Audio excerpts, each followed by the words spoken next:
तो last class के अंदर अपन ने जो है बीट्स पढ़ा था और बीट्स की थ्योरी अपन ने ऑलमोस्ट कंप्लीट कर ली थी। एक एग्जांपल भी किया था। नेक्स्ट एग्जांपल पे आता हूं। अच्छा, जो लास्ट में अपन ने एक एग्जांपल किया था उसके अंदर एक और क्वेश्चन पूछा जाता है। जैसे अपन ने ये पढ़ा था कि पार्टिकल की फ्रीक्वेंसी कितनी है या पार्टिकल के ऑस्किलेशन की फ्रीक्वेंसी कितनी है, और वो मैंने बताया था कि दोनों ट्यूनिंग फोक के फ्रीक्वेंसी का एवरेज होती है, यानी f1 प्लस f2/2 होती है। वो एक पार्टिकल की बात कर रहे हैं अपन, ठीक है ना, कि एक पार्टिकल। अब सपोज अपने से ये पूछ ले कि एक सेकेंड के अंदर कोई भी पार्टिकल कितने टाइम्स अपने मेन पोजीशन से पास करता है, या फिर कितने टाइम्स उसका एम्पलीट्यूड एक सेकेंड के अंदर 0 होता है, तो बताओ कैसे निकालोगे?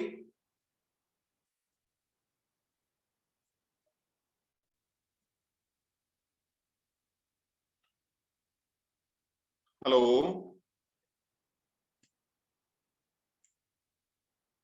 आवाज आ रही है सबको? सर क्वेश्चन रिपीट कीजिए ना। हाँ, मैं क्वेश्चन रिपीट कर रहा हूं। जैसे लास्ट क्लास के अंदर अपन ने ये पढ़ा था, जैसे उसी एग्जांपल का अगला पार्ट लिख लो। मैंने ये बताया था कि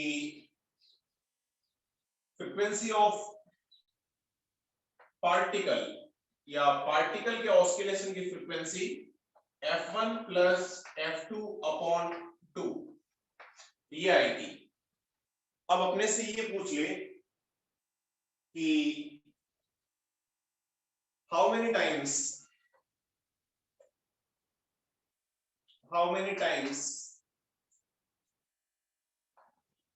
particle will pass through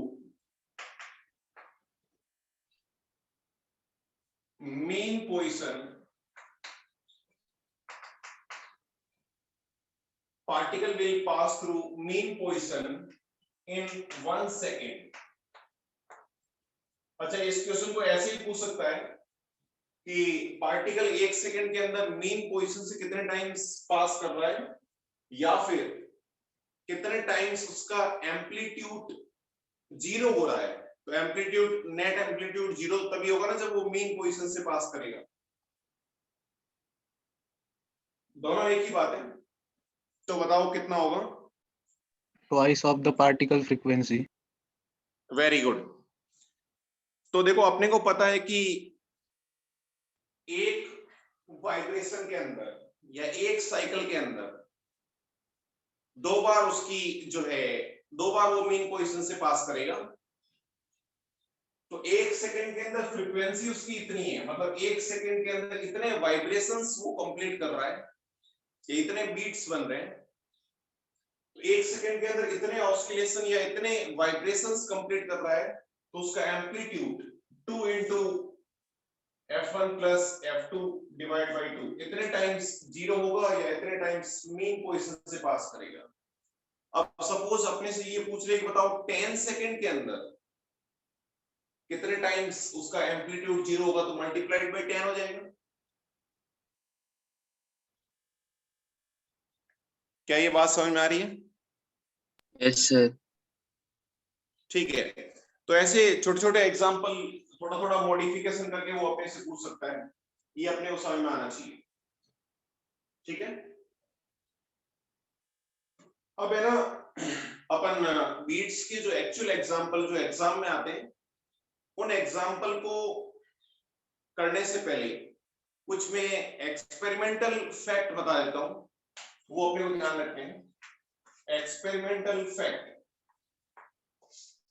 उसमें फर्स्ट फैक्ट है, जैसे अपने पास कोई ट्यूनिंग फॉर्क है। अब इस ट्यूनिंग फॉर्क पे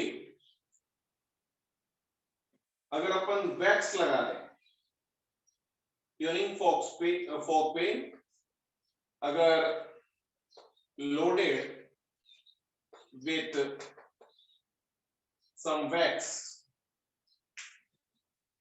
वैक्स लगा दें या मॉम लगा दें, ट्यूनिंग फॉर्क पे अगर वैक्स लगा दें, तो तुम खुद लॉजिकली सोच के बताओ मेरे को कि फ्रीक्वेंसी डिक्रीज होगी या फ्रीक्वेंसी इंक्रीज होगी? डिक्रीज। हाँ, अपन वैसे तो कॉमन सेंस से बोल सकते हैं, बट इसको अपन थोड़ा बहुत पढ़े लिखों की लैंग्वेज में भी समझ लेंगे। देखो सिंपल सी बात है कि अगर तुमने वैक्स लगा दिया, इसका मतलब ट्यूनिंग फोक हैवी हो गया, और ट्यूनिंग फोक अगर हैवी हो गया, हैवी होने का मतलब क्या है? आलसी हो गया, तो अब उतना तेजी से वो वाइब्रेट नहीं करेगा, और उतना तेजी से वाइब्रेट नहीं करेगा मतलब फ्रीक्वेंसी क्या होगी? डिक्रीज होगी। क्यों? मैं सीधा ऐसे लिख लेता हूं कि आलसी हो गया, लेजी हो गया। अगर ट्यूनिंग फोक लेजी हो गया तो फ्रीक्वेंसी डिक्रीज हो जाएगी। अब इसको है ना पढ़े लिखों की लैंग्वेज में तुम ऐसे समझ सकते हो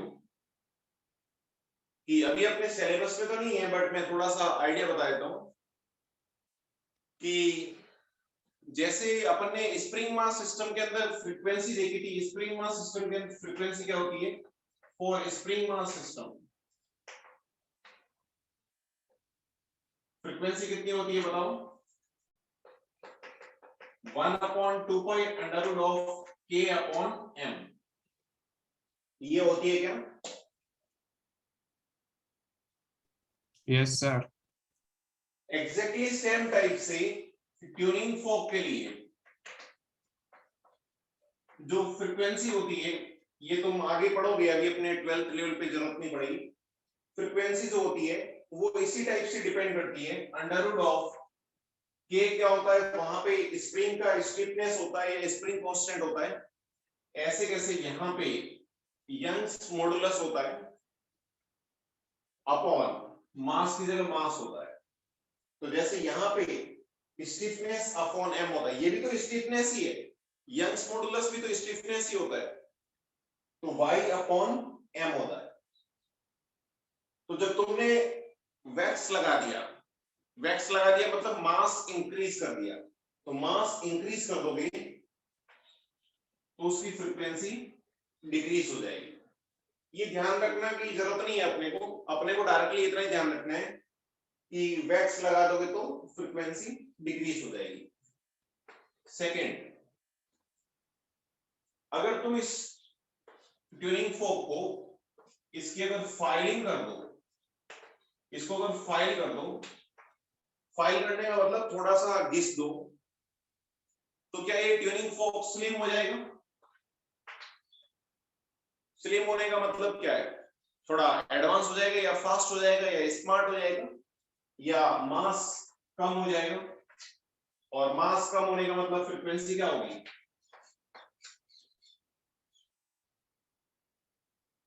अगर फाइल कर दोगे, थोड़ा सा घिस दोगे तो स्लिम हो जाएगा, यानी फ्रीक्वेंसी इंक्रीज हो जाएगी, क्योंकि मास अपन ने डिक्रीज कर दिया, मास कम कर दोगे तो फ्रीक्वेंसी इंक्रीज हो जाएगी। क्या ये बात समझ में आ रही है? Yes sir. अच्छा, इसमें वैसे तो अभी तक क्वेश्चन तो नहीं आया है, बट अपने को तैयार रहना है, ध्यान रखना है कि एक और चीज ध्यान रखनी है कि अगर टेम्परेचर तुम इंक्रीज करोगे, ये टेम्परेचर है, टेम्परेचर अगर इंक्रीज करोगे तो प्रैक्टिकली जब तुम टेम्परेचर इंक्रीज करोगे तो जो स्टीफनेस है, टेम्परेचर इंक्रीज करने से स्टीफनेस कम होती है, टेम्परेचर इंक्रीज करने से स्टीफनेस कम होती है। ये प्रैक्टिकली ध्यान रखना है अपने को, टेम्परेचर इंक्रीज करने से स्टीफनेस कम होती है, यानी y की वैल्यू कम होती है, और y की वैल्यू कम होती है तो फ्रीक्वेंसी भी जो है कम होगी। ये डायरेक्टली ध्यान रख लो, फ्रीक्वेंसी कम होगी यानी टाइम पीरियड बढ़ेगा। तो ऐसे ध्यान रख लो, T से टेम्परेचर, T से टाइम पीरियड, दोनों टेम्परेचर बढ़ाओगे तो टाइम पीरियड बढ़ेगा। और टाइम पीरियड बढ़ेगा तो फ्रीक्वेंसी कम होगी। अच्छा, इसको थोड़ा सा तुम है ना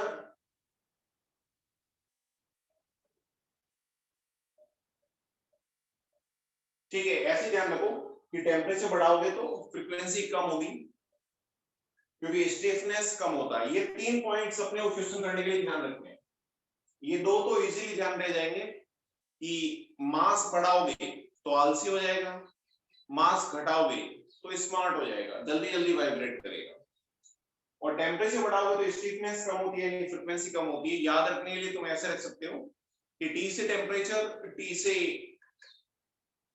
टाइम पीरियड, तो टेम्परेचर बढ़ाओगे तो टाइम पीरियड बढ़ेगा और टाइम पीरियड बढ़ने का मतलब फ्रीक्वेंसी कम होगी। तो अब अपन एग्जांपल कर सकते हैं, इसमें कोई डाउट नहीं जितना अपन ने ये पढ़ा है।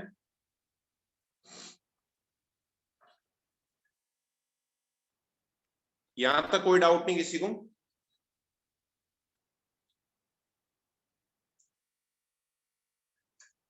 बोलो, अरे बोल दो, कोई डाउट है क्या?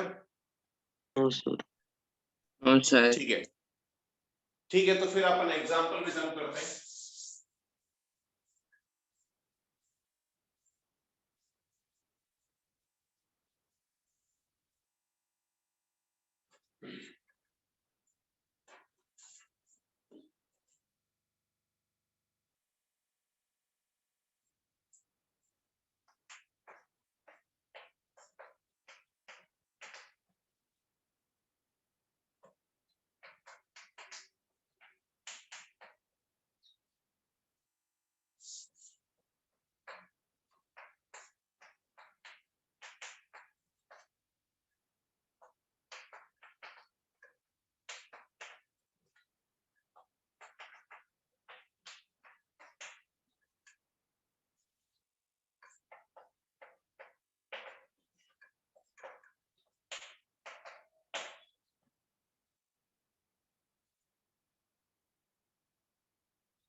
हाँ, तो इसका एग्जाम्पल करते हैं। एग्जाम के अंदर ये समझ लो कि सारे एग्जाम्पल एग्जैक्टली सेम इसी टाइप के आते हैं। तुमसे क्या होता है बीट्स के एग्जाम्पल के अंदर कि एक की फ्रीक्वेंसी गिवन होती है, दो ट्यूनिंग फोक यूज करते हैं, एक की फ्रीक्वेंसी गिवन होती है और बीट्स फ्रीक्वेंसी गिवन होती है। अपने से सेकंड की फ्रीक्वेंसी पूछी है।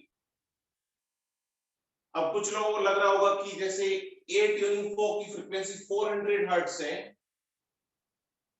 और बीट्स फ्रीक्वेंसी अगर या सॉरी 3 बीट्स पर सेकंड है, तो अपने को पता है beats frequency f1 minus f2 होती है, तो बी की फ्रीक्वेंसी 403 हो जाएगी। क्या मैं ऐसा बोल सकता हूं? Yes, sir.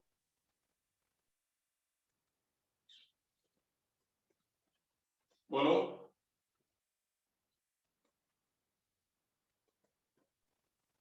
ऐसा मैं डायरेक्टली नहीं बोल सकता भाई डिफरेंस होता है ना f1 minus f2 beat frequency. तो अगर फर्स्ट की 400 है तो सेकंड की 400 प्लस 3 भी हो सकती है और 400 माइनस 3 भी हो सकती है। दोनों केस में डिफरेंस तो 3 ही आएगा ना। बोलो। हाँ सर। हाँ सर।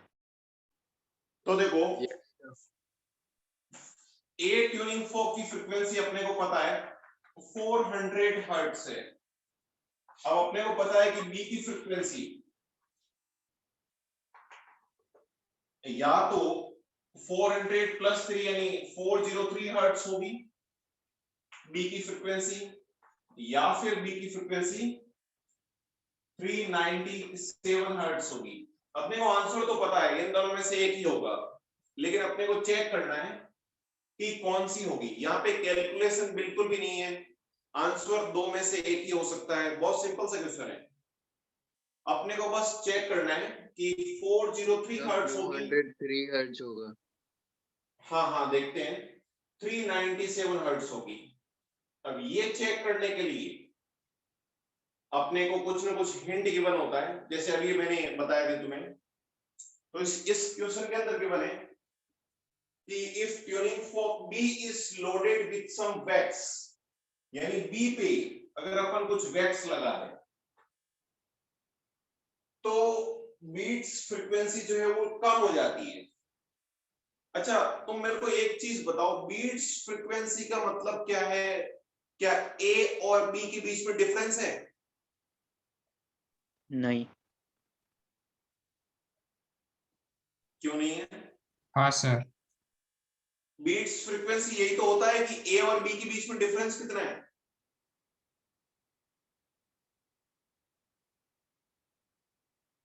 और ये बोल रहा है कि बी पे जैसे ही तुमने वैक्स लगाया तो बीट्स फ्रीक्वेंसी कम हो गई, इसका मतलब डिफरेंस कम हो गया।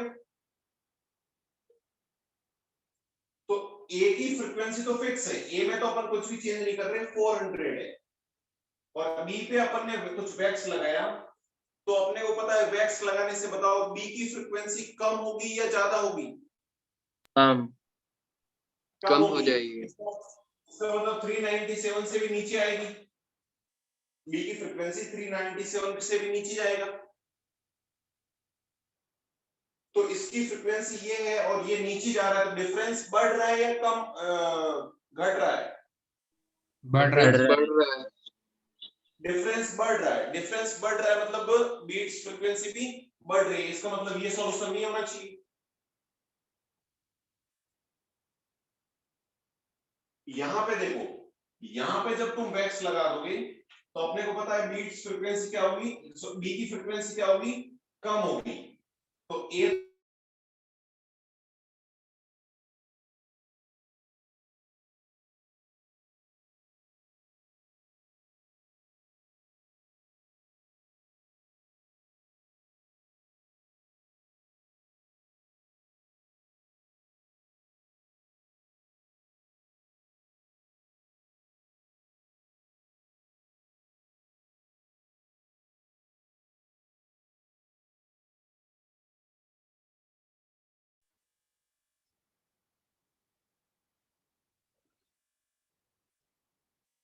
और इसमें मैं इसी क्वेश्चन के अंदर मैं तो कुछ मॉडिफिकेशन करके तुम्हें बता देता हूँ क्या क्या वैरायटी पूछ सकता है। कभी कभी ये पूछता है कि मैंने बी पे वैक्स लगाया और बी पे जब वैक्स लगाया तो थोड़ी देर के बाद अपने को बीट्स सुनाई देना बंद कर गए, मतलब बीट्स सुनाई देना ही बंद कर गए। तो बताओ कौन सी फ्रीक्वेंसी होनी चाहिए बी की? 403। 403। 403, क्योंकि 397 अगर होगा तो थोड़ी देर के बाद तो बीट्स और तेजी से बनेंगे, क्योंकि ये नीचे जा रहा है, ये फिक्स है। तो बीट्स फ्रीक्वेंसी इंक्रीज होगी, इंक्रीज होगी मतलब अब बीट्स फास्टली बनेंगे। ये नीचे आते आते जब इसकी फ्रीक्वेंसी भी डिक्रीज होते होते, मॉम बढ़ाते गए अपन या वैक्स बढ़ाते गए, तो डिक्रीज होते होते अगर इसकी फ्रीक्वेंसी 400 हो गई तो अब बीट्स फ्रीक्वेंसी 0 हो जाएगी, मतलब बीट्स बिल्कुल भी अपने को सुनाई नहीं देंगे, बनेंगे नहीं। ऐसे सिंपल सिंपल सी मॉडिफिकेशन करके अपन ट्राई कर सकते हैं। फिर कभी कभी एक और मॉडिफिकेशन ये करता है कि बी की जगह ए पे वैक्स लगा देता है, कि ए पे वैक्स लगा दिया तो क्या होगा। तो वही सेम मेथड है, बी को फिक्स कर दो, बी यहां पे और यहां पे फिक्स कर दो। तो बी ए पे वैक्स लगा रहा है और बीट्स फ्रीक्वेंसी सपोज डिक्रीज हो रही है, तो ये वैक्स लगा रहा है, इस पे वैक्स लगा रहा है, मतलब ये जो है इसकी फ्रीक्वेंसी कम होगी, नीचे आएगा, तो फिर बी की जो है फ्रीक्वेंसी कितनी होगी, 397 हो जाएगी। 97। या इसी का लिख लो, चलो इसका बी पार्ट लिख लो, इसी के अंदर बी पार्ट लिख लो।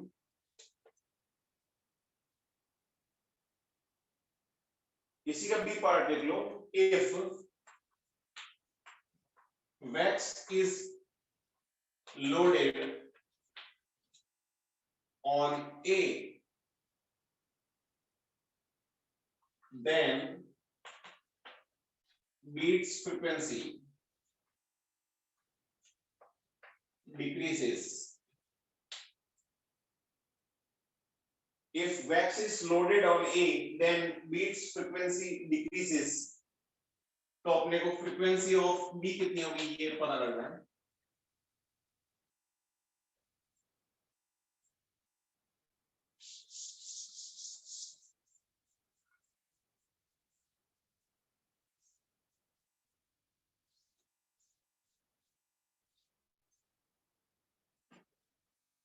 तो डायग्राम अपन ऐसे ही बनाएंगे कि A की फ्रीक्वेंसी 400 है, तो B की या तो 403 होगी या 397 होगी।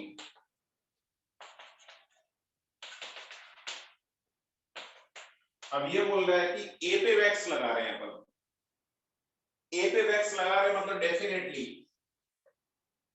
ए की फ्रीक्वेंसी क्या होगी, कम होगी। और ए की फ्रीक्वेंसी अगर कम होगी तो अगर बी की फ्रीक्वेंसी ये हुई तब तो डिफरेंस बढ़ रहा है, डिफरेंस बढ़ रहा है मतलब बीट्स फ्रीक्वेंसी भी इंक्रीज होगी। अगर बी की फ्रीक्वेंसी ये हुई तो डिफरेंस कम हो रहा है, और डिफरेंस कम हो रहा है मतलब बीट्स फ्रीक्वेंसी भी कम हो रही है। और अपने क्वेश्चन के अंदर बोला गया है कि बीट्स फ्रीक्वेंसी कम हो रही है, तो डेफिनेटली ये नहीं होना चाहिए, ये होना चाहिए।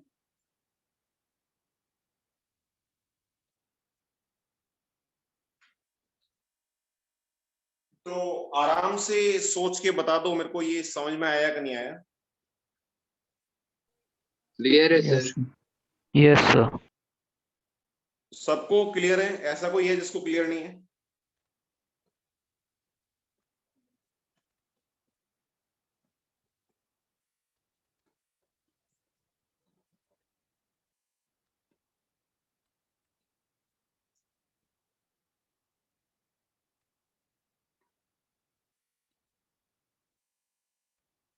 तो अपन थोड़ा सा एक अच्छा एग्जांपल करते हैं, उसके बाद अपन नेक्स्ट टॉपिक पे आते हैं। ऐसे क्वेश्चन सब लोग कर लोगे ना? Yes sir. ठीक है।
तो मैं एग्जांपल एक बार पढ़ के बता देता हूं।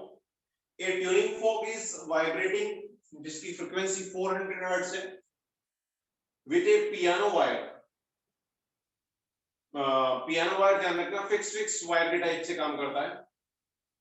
With A piano wire vibrating in its fundamental mode, यानी इसकी जो फर्स्ट हार्मोनिक है उसके अंदर वाइब्रेट कर रहा है।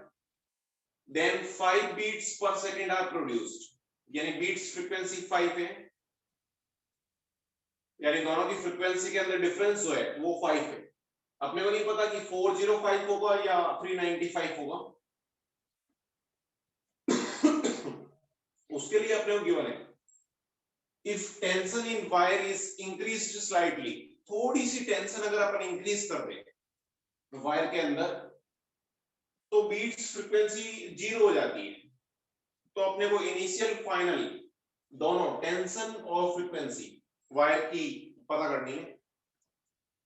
तो ये थोड़ा सा अच्छा एग्जांपल है बीट्स का, इससे अच्छे एग्जांपल बनते नहीं, बीट्स में बहुत आसान एग्जांपल ही बनते हैं। तो मैं तुम्हें 5 मिनट का टाइम देता हूं, ये एग्जांपल सब लोग ट्राई कर लो फटाफट, सबसे हो जाना चाहिए, ज्यादा कोई टफ नहीं है, बस जैसे जैसे ये बोल रहा है वैसे वैसे फॉलो करोगे तो आराम से हो जाएगा।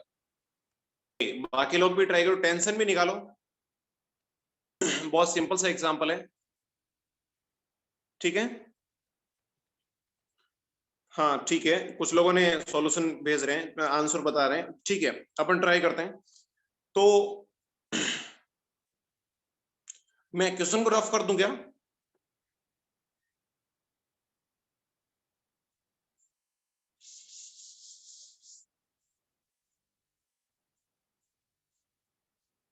हाँ, तो अपने को क्वेश्चन के अंदर ये बोला गया था, अपने को एक ट्यूनिंग फोक है जिसकी फ्रीक्वेंसी 400 हर्ट्ज है। इसको अपन किसी पियानो वायर के साथ वाइब्रेट करवाते हैं, और ये जो पियानो वायर है ये अपने जो सबसे फंडामेंटल मोड है उसके अंदर वाइब्रेट कर रहा है, यानी फिक्स वायर के टाइप से अगर काम कर रहा है तो एक लूप के अंदर वाइब्रेट कर रहा होगा। तो इससे जो साउंड निकल रही है और इससे जो साउंड निकल रही है, इन दोनों साउंड्स के बीच में जो बीट्स फ्रीक्वेंसी है वो 5 बीट्स पर सेकेंड है। ये अपने गिवन है, जब ये दोनों साउंड्स मिलती है तो 5 बीट्स पर सेकेंड जनरेट होते हैं। इसकी फ्रीक्वेंसी 400 है, इसकी फ्रीक्वेंसी अपने को नहीं पता, बट अपने को एक चीज तो पता है, अगर 5 बीट्स पर सेकेंड प्रोड्यूस होते हैं तो डेफिनेटली इसकी अगर 400 हर्ट्ज है तो या तो इसकी पियानो वायर की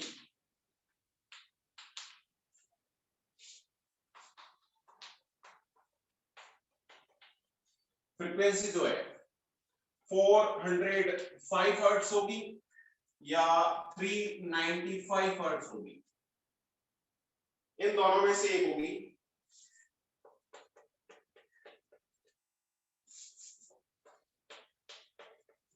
क्योंकि डिफरेंस अपने को बोला गया है कि 5 का है।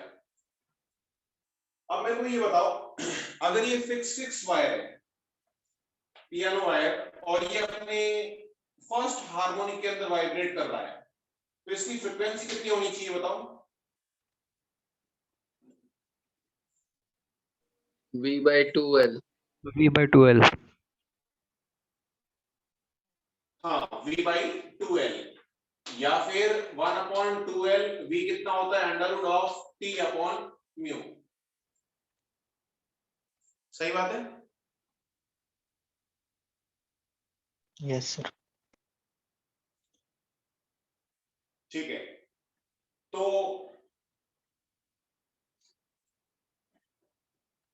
अब नेक्स्ट अपने को 405 होगी या 395 होगी, इसके लिए अपने को हिंट ये गिवन है कि अगर इस वायर के अंदर टेंशन थोड़ी बहुत भी अगर इंक्रीज कर ले तो तो थोड़ी बहुत भी टेंशन इंक्रीज करने से जो है बीट्स फ्रीक्वेंसी 0 हो जाती है, यानी बिल्कुल भी बीट्स सुनाई नहीं देते। तो अपने को पता है कि पियानो वायर के लिए अगर टेंशन बढ़ाओगे तो फ्रीक्वेंसी बढ़ेगी, यानी मैं एक क्या वैल्यू होनी चाहिए पियानो वायर की जिससे इसकी फ्रीक्वेंसी बढ़ाने से बीट्स फ्रीक्वेंसी 0 हो जाती है, मतलब इसके और इसके बीच में डिफरेंस बिल्कुल नहीं होता है, डिफरेंस 0 हो जाता है। तो तुमको सोचो, अगर पियानो वायर की फ्रीक्वेंसी ये हुई और टेंशन मैंने बढ़ाया तो इसकी फ्रीक्वेंसी बढ़ेगी, मतलब 405 से ज्यादा होगी, तो इसका मतलब गैप बढ़ रहा है, गैप बढ़ रहा है यानी 0 कभी नहीं होगा, 0 कभी नहीं होगा मतलब ये नहीं होगी। ये इसके अंदर अगर तुम टेंशन बढ़ाओगे तो फ्रीक्वेंसी बढ़ेगी, मतलब गैप डिक्रीज होगा, गैप डिक्रीज होगा मतलब ये फ्रीक्वेंसी होनी चाहिए। तो फाइनली जब इसकी फ्रीक्वेंसी 400 हो जाएगी तो बीट्स बनना बंद हो जाएंगे। तो बेटा समझ में आएगा कि पियानो वायर की जो इनिशियल फ्रीक्वेंसी है वो तो होनी चाहिए 395 और फाइनल फ्रीक्वेंसी कितनी होनी चाहिए बताओ? 400 400 बीट्स बिल्कुल नहीं बन रहे हैं तो 400 हर्ट्ज होनी चाहिए। 400 तो अपन पहले से ही बोल सकते हैं बीट्स अगर 0 बन रहे हैं तो इनिशियल और फाइनल फ्रीक्वेंसी पता है और frequency 1/2L under root T upon mu होता है। तो L की वैल्यू पता है अपने को, म्यू की वैल्यू पता है, तो क्या इनिशियल और फाइनल टेंशन आ जाएगी? Yes, sir. Yes, sir. 3 एक बार 395 equal to 1/2 into under root of initial tension upon mu कितना है 0.01। ऐसे कैसे 400 equal to 1/2 into 1 into under root of T final upon 0.01। तो ऐसे इस इक्वेशन से T इनिशियल और T फाइनल निकाल सकते हो।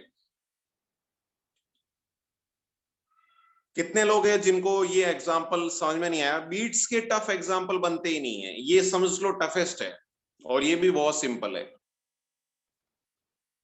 किसी को कोई डाउट्स हो तो बोलो।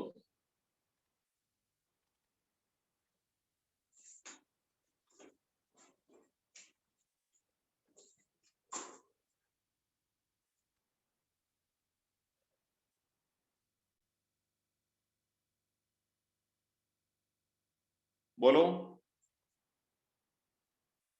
कोई डाउट है क्या?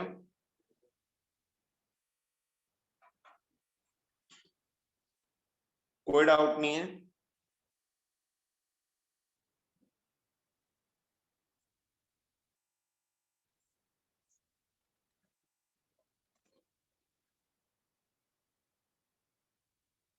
ठीक है, तो ये अपना जो बस छोटे छोटे से जो जैसे कल तुमने बताया था कि लाउडनेस क्या होता है, वैसे उस वो थ्योरेटिकल पार्ट ही है, उसमें ज्यादा कुछ अपने को पढ़ना नहीं है कि लाउडनेस क्या होता है, इंटेंसिटी क्या होता है, ये सारी चीजें, इको क्या होता है, ये सारी चीजें अपने को बेसिक इन्फॉर्मेशन के लिए देखना है, वो अपन लास्ट में देखेंगे। पहले एक और टॉपिक जो साउंड वेव का ही पार्ट है बट अलग से पढ़ते हैं अपन, वो थोड़ा सा डिफरेंट टाइप का ही है, उसको मिक्स नहीं करना है अपने को। तो नेक्स्ट हेडिंग डाल लो डॉपलर्स इफेक्ट।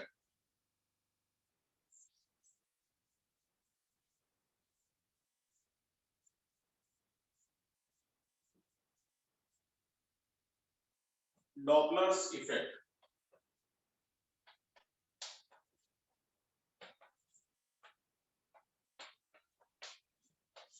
कभी कभी डॉपलर्स इफेक्ट इंपॉर्टेंट है, ये कभी कभी एडवांस के अंदर पूरी वेव से क्वेश्चन नहीं आता है, डॉपलर इफेक्ट से क्वेश्चन आ जाता है और बहुत सिंपल है, बस एक फॉर्मूला ध्यान रखना है, अपना सारा काम हो जाएगा।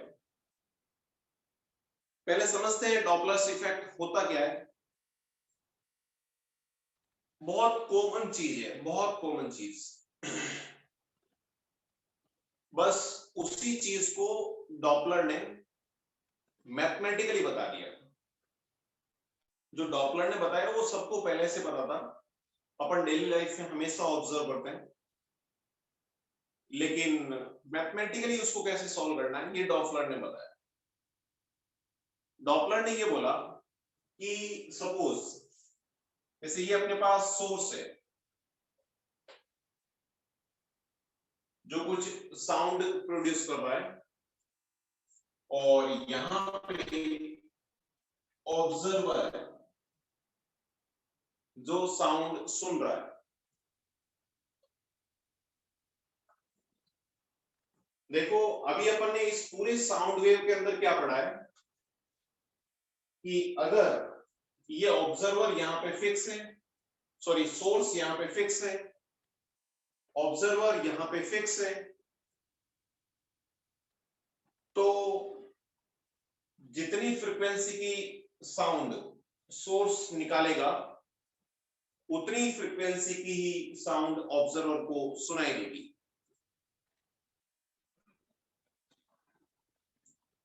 ये अपन ने पूरे चैप्टर के अंदर पढ़ते आए हैं।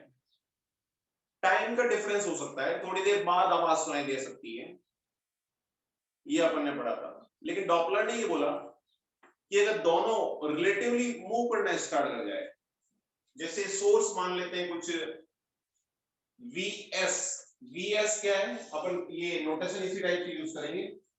Vs जो है वेलोसिटी ऑफ सोर्स है, Vo जो है वेलोसिटी ऑफ ऑब्जर्वर है, और सिंपल जो V लिखेंगे वो V है वेलोसिटी ऑफ साउंड, साउंड की वेलोसिटी V है।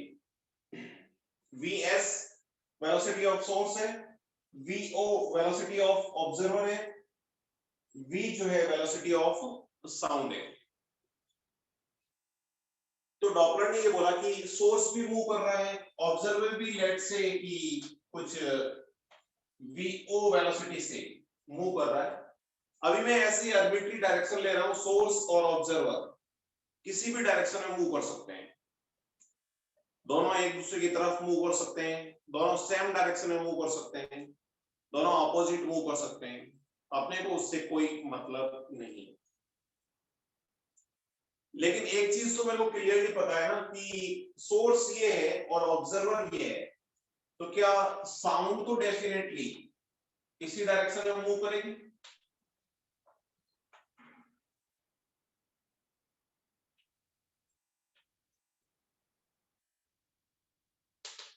अरे साउंड की वेलोसिटी तो हमेशा सोर्स टू ऑब्जर्वर ही होगी ना। हाँ सर। क्योंकि सोर्स साउंड प्रोड्यूस कर रहा है और ऑब्जर्वर जो है उसको ऑब्जर्व कर रहा है या उसको सुन रहा है, तो एक वेलोसिटी तो अपने को डेफिनेटली हमेशा पता है, बाकी दोनों वेलोसिटीज क्वेश्चन में जो भी गिवन है या डिफरेंट हो सकती है, मतलब उनकी डायरेक्शन डिफरेंट हो सकती है। तो तुमको सोचो कि जब ये दोनों एक दूसरे की तरफ मूव करेंगे, जैसे सोर्स है सेम टाइप की फ्रीक्वेंसी की साउंड निकाल रहा है, तो क्या ये दोनों एक दूसरे की तरफ जब मूव करेंगे तब, और जब एक दूसरे से अपार्ट या दूर की तरफ मूव करेंगे तब क्या दोनों केस में ऑब्जर्वर को सेम टाइप की साउंड सुनाई देगी।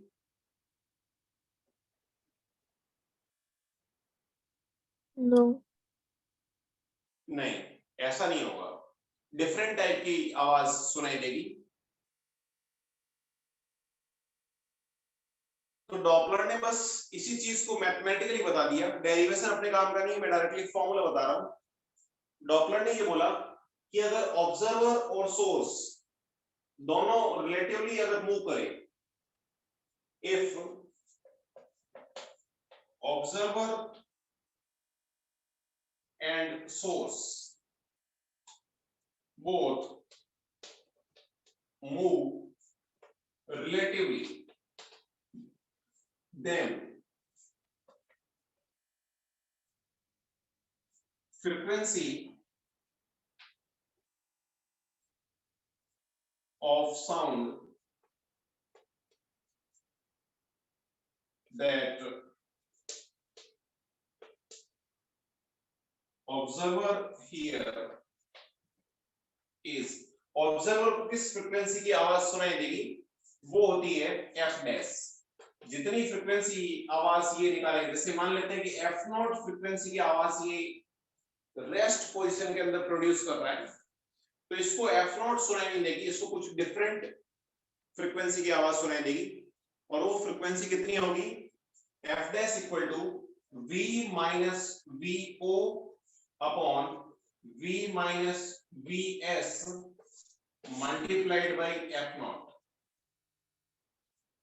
ये एक ही फॉर्मूला ध्यान रखना है आपने। v माइनस वी ओ क्या है, साउंड की वेलोसिटी माइनस ऑब्जर्वर की वेलोसिटी, यानी ऑब्जर्वर की velocity with respect to sound. ये है v साउंड की वेलोसिटी माइनस सोर्स की वेलोसिटी, यानी सोर्स की velocity with respect to sound.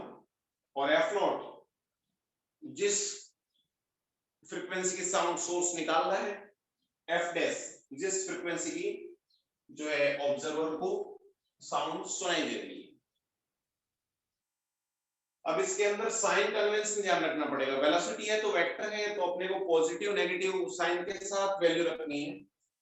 तो साइन, बस एक चीज दिमाग में रखो, जो भी साइन कन्वेंशन अपन क्या लेंगे, velocity of direction of velocity of sound,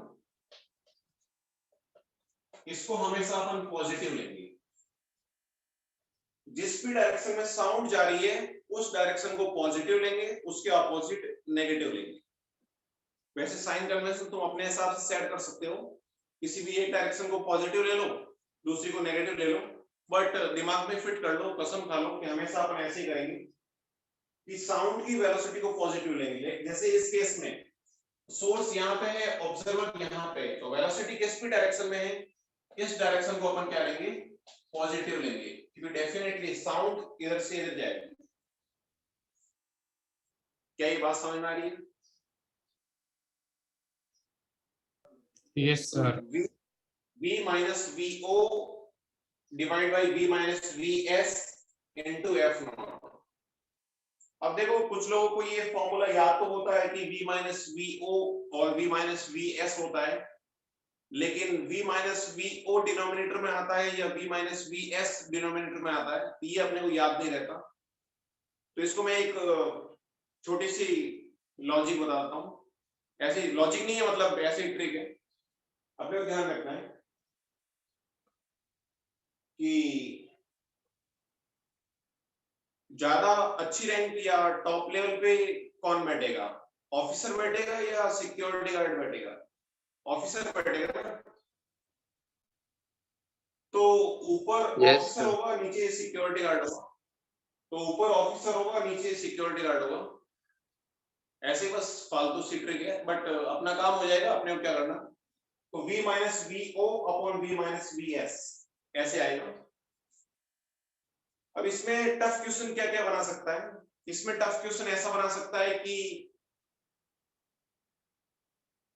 जो साउंड है, जैसे एयर मीडियम है, अगर साउंड की वेलोसिटी जैसे 330 मीटर पर सेकेंड है, उसके साथ साथ अगर अपने क्वेश्चन में ये भी गिवन है कि साउंड की डायरेक्शन के अंदर एयर भी कुछ वेलोसिटी से मूव कर रही है। जैसे मान लेते हैं कि साउंड जैसे 330 से इधर जा रही है और एयर भी 10 मीटर पर सेकेंड से इधर जा रही है, तो इफेक्टिवली बताओ साउंड कितनी वेलोसिटी से इधर जाएगी? 340। बोलो। 340।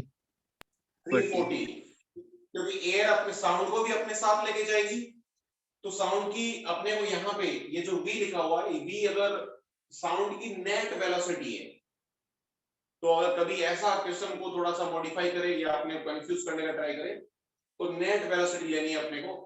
तो v की वैल्यू इसके अंदर कितनी लेनी है 340 मीटर पर सेकेंड।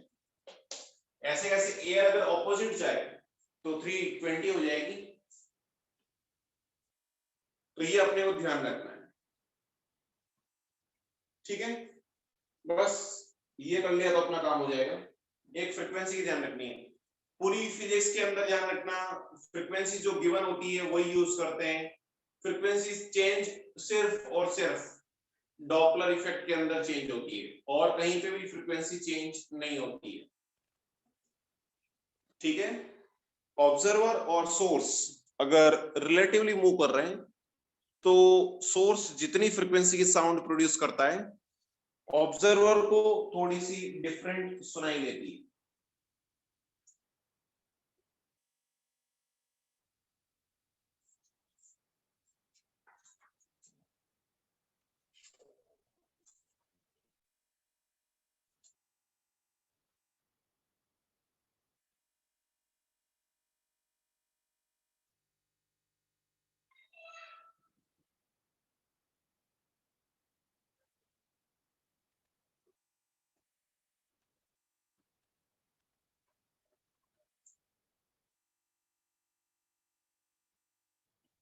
तो क्या एग्जाम्पल करें अपन, ये क्लियर है।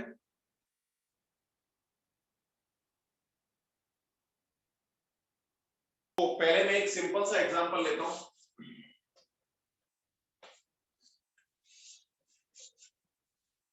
कि यहां पे ऑब्जर्वर है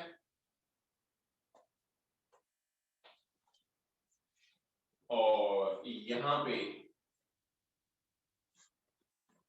सोर्स है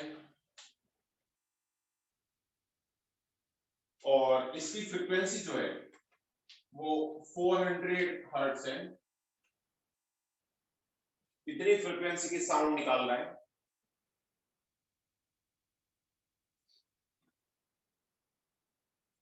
और ये 20 मीटर पर सेकेंड से इधर जा रहा है। ऑब्जर्वर ये भी जो है 50 मीटर पर सेकेंड से इधर जा रहा है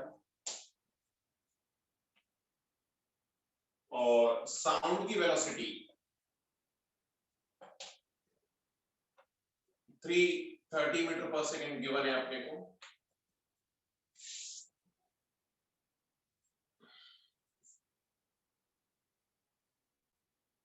और जो मीडियम है या जो एयर के पार्टिकल है वो एयर जो है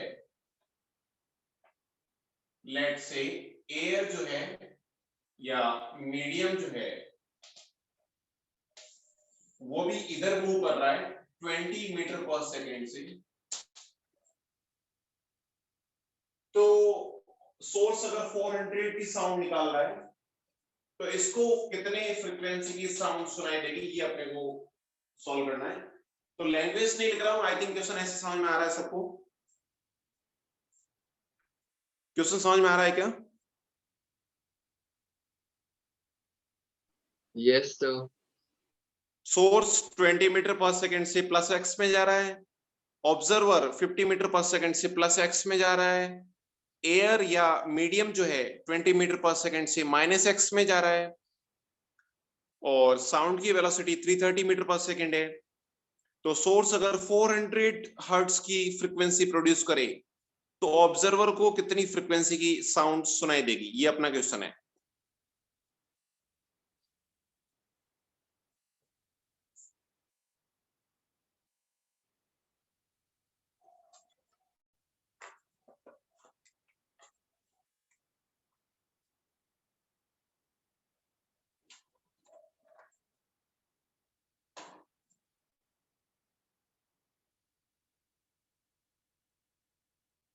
सब लोग ट्राई कर लो।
सबने सॉल्व कर लिया होगा आई थिंक।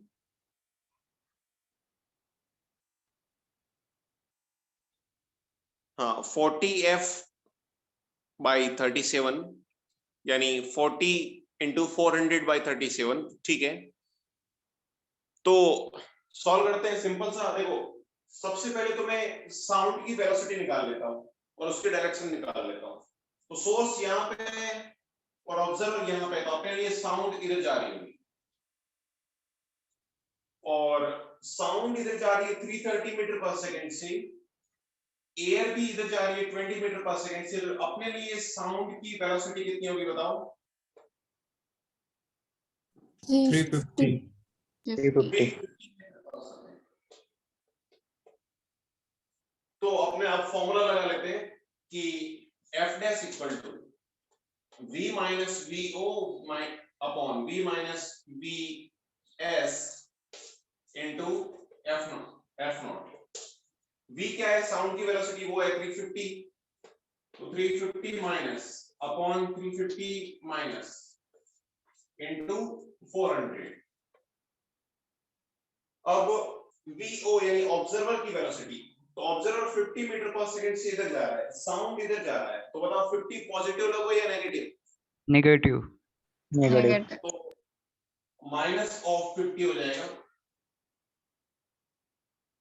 सोर्स भी 20 मीटर पर सेकंड से इधर जा रहा है, तो माइनस लोगे या प्लस? नेगेटिव। नेगेटिव। तो -20 हो गया, यानी एक्चुअली अपना आंसर क्या आ गया? 400 डिवाइडेड बाय 350 प्लस 20 यानी 370 मल्टीप्लाइड बाय 400। इतने हर्ट्ज की फ्रीक्वेंसी जो है उसको सुनाई देगी ऑब्जर्वर को। तो आई थिंक बहुत सिंपल है, कर लोगे।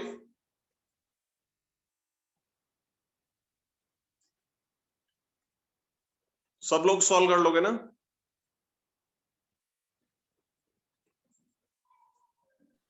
Yes so. ठीक है, तो इसमें एक अच्छा एग्जांपल देखते हैं अपन। ये सिंपल टाइप के तुम सॉल्व कर ही लोगे।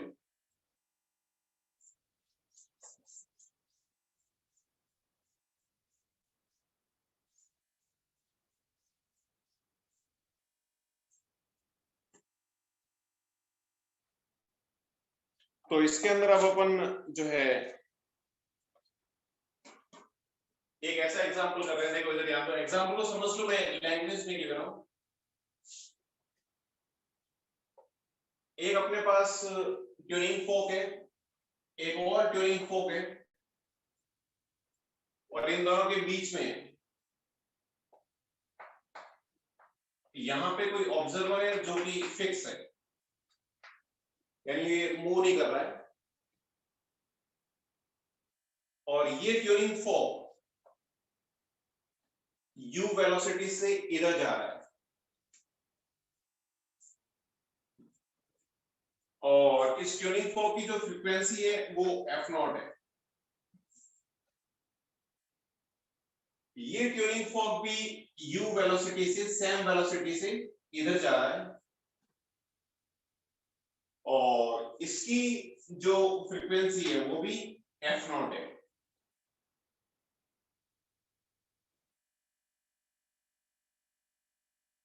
तो फिर आपने से क्वेश्चन के अंदर पूछा है कि फ्रीक्वेंसी ऑफ बीट्स कितनी होगी? फ्रीक्वेंसी ऑफ बीट्स कितनी होगी? सबसे पहले तो मेरे को, मैंने क्वेश्चन की लैंग्वेज ज्यादा नहीं लिखी है, बस सिंपल टाइप से लिखी है। इसको समझ लो, मैं वापस बताता हूं। ये ए ट्यूनिंग फोक है, ये बी ट्यूनिंग फोक है, दोनों u वेलोसिटी से आगे जा रहे हैं। दोनों की जो एक्चुअल फ्रीक्वेंसी है वो f0 है। और अच्छा क्वेश्चन के अंदर ये भी गिवन है, ये जो u है ना, ये 330 मीटर पर सेकेंड से बहुत कम है, यानी साउंड की वेलोसिटी कंपेयर में ये बहुत कम वेलोसिटी से मूव कर रहा है।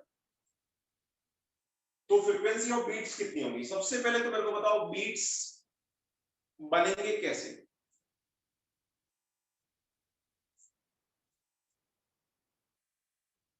बीट्स कैसे बनेंगे?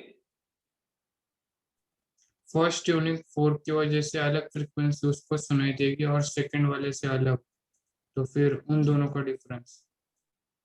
हाँ वेरी गुड। तो देखो है ना, अगर ये दोनों फिक्स हो जाए, ये बिल्कुल भी मूव नहीं करे, तो फिर इसको फ्रीक्वेंसी जो है वो एफ नॉट सुनाई देगी, इसको इसकी वजह से भी फ्रीक्वेंसी एफ नॉट सुनाई देगी, तो बीट्स नहीं बनेंगे। तो उस केस में क्या बनेगा बताओ? अगर ये दोनों ट्यूनिंग फॉर्क फिक्स कर दें, बिल्कुल भी मूव नहीं करवाएं, तो उस केस में इस ऑब्जर्वर को किस टाइप की साउंड सुनाई देगी या किस टाइप का सुपरपोजिशन होगा? डिस्ट्रक्टिव। अरे डिस्ट्रक्टिव इंटरफेरेंस तो होगा ही नहीं, स्टैंडिंग वेव बनेंगे ना यार। Standing wave. Same frequency sound opposite direction से सुपर इंपोज होगी तो स्टैंडिंग वेव बनेगी ना।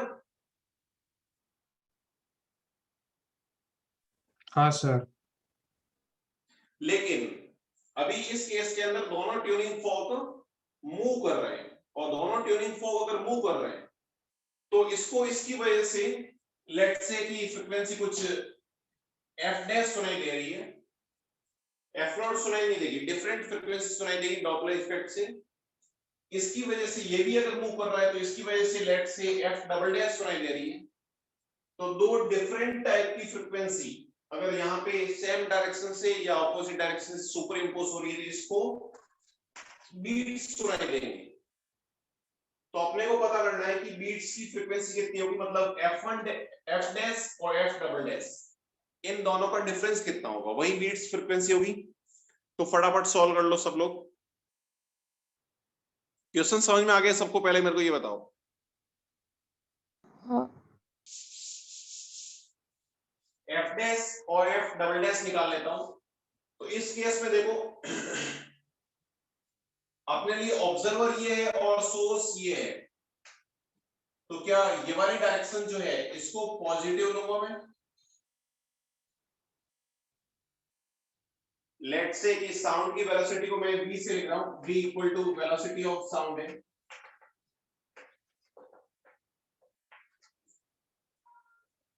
तो ये डायरेक्शन पॉजिटिव लूंगा। इस केस में अपने लिए सोर्स ये है, तो ये डायरेक्शन पॉजिटिव लूंगा। तो f डैश कितना होगा कि v माइनस vo, यानी ऑब्जर्वर की वेलोसिटी, ऑब्जर्वर तो फिक्स है तो 0 upon v minus vs, source की वेलोसिटी तो पॉजिटिव लेंगे तो v minus u multiplied by f naught. f double dash क्या होगा? v माइनस ऑब्जर्वर की वेलोसिटी 0, v माइनस, अब ये डायरेक्शन पॉजिटिव ले रहे हैं तो क्या ये माइनस u हो जाएगा सोर्स की वेलोसिटी? हाँ sir. Multiplied by f naught. तो f डैश आ गया अपने पास v upon v minus u into f naught. f double dash आ गया v upon v plus u multiplied by f naught. अब बीट्स फ्रीक्वेंसी क्या होगी?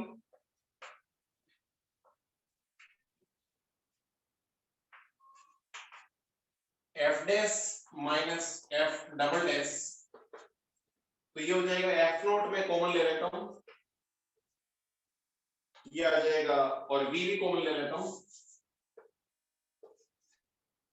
1 upon v minus u minus 1 upon v plus u। इसको आप तो calculation है solve कर सकते हो।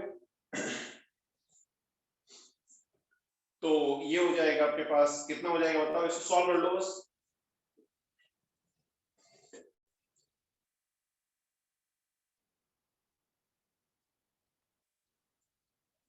तो इसके ऐसा करता हूं, अब देखो ना, अगर तुम थोड़ा सा अप्रोक्सीमेशन यूज करो तो अपने लिए कैलकुलेशन और ज्यादा आसान हो जाएगी। अपने को, क्योंकि क्वेश्चन के अंदर अप्रोक्सीमेशन गिवन है कि जो u है, u is very less then v, तो इसको मैं थोड़ा सा बाइनोमियल से सॉल्व कर लेता हूं, ज्यादा आसान हो जाएगा। v को यहां से कॉमन ले लेता हूं तो v से v कैंसिल हो जाएगा, तो ये कितना हो जाएगा, frequency of beats equal to f naught v, और v यहां से कॉमन ले लिया तो v से v कैंसिल हो गया, अंदर क्या बचेगा बताओ, 1 upon 1 minus u upon v, 1 minus u upon v।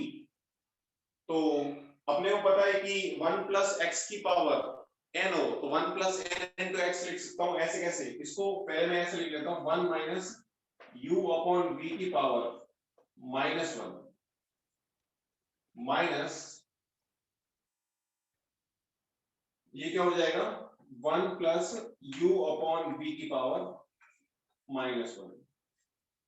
तो फ्रीक्वेंसी ऑफ बीट्स आ गई अपने पास f नॉट, यहां पे क्या बचेगा, इसको मैं अंदर ले आता हूं बाइनोमियल से, तो 1 प्लस u बाई v हो जाएगा और माइनस, इसको भी अंदर ले आता हूं, ये तो हो गया 1 और माइनस माइनस प्लस हो गया, तो प्लस u अपॉन v, 1 से 1 कैंसिल हो गया, एफ बी आ गया आपके पास F naught into 2u upon v। तो फाइनली इतनी बीट्स फ्रीक्वेंसी होगी। कैलकुलेशन है आगे तो और ज्यादा कुछ नहीं है, बस बाइनोमियल से कि 1 प्लस एक्स की पावर n अगर है और x is very less than 1 है, then we can write as 1 plus n into x. ये बाइनोमियल में पढ़ा होगा तुमने। तो कॉन्सेप्ट ये एफ डैश और एफ डबल डैश का डिफरेंस निकालना था, बस कॉन्सेप्ट इतना ही है, बाकी तो कैलकुलेशन है। समझ में आया कि नहीं आया बताओ।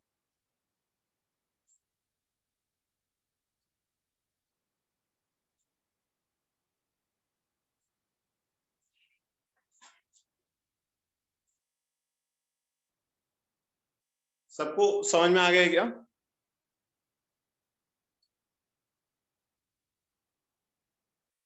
Yes sir. अरे बोल दो। Yes sir. ठीक है, ठीक है। तो अपना ये चैप्टर जो साउंड वेव है, बस एक दो एग्जांपल अपने को और करने हैं और थोड़ा सा अपने कुछ बेसिक कॉन्सेप्ट पढ़ना है, मतलब 10-15 मिनट्स का टॉपिक बाकी है, बाकी अपना कंप्लीट है। तो नेक्स्ट क्लास के अंदर ये 10-15 मिनट का टॉपिक कंप्लीट करके अपन स्ट्रिंग वेव का डिस्कशन करेंगे। तो सब लोग तैयार रहना।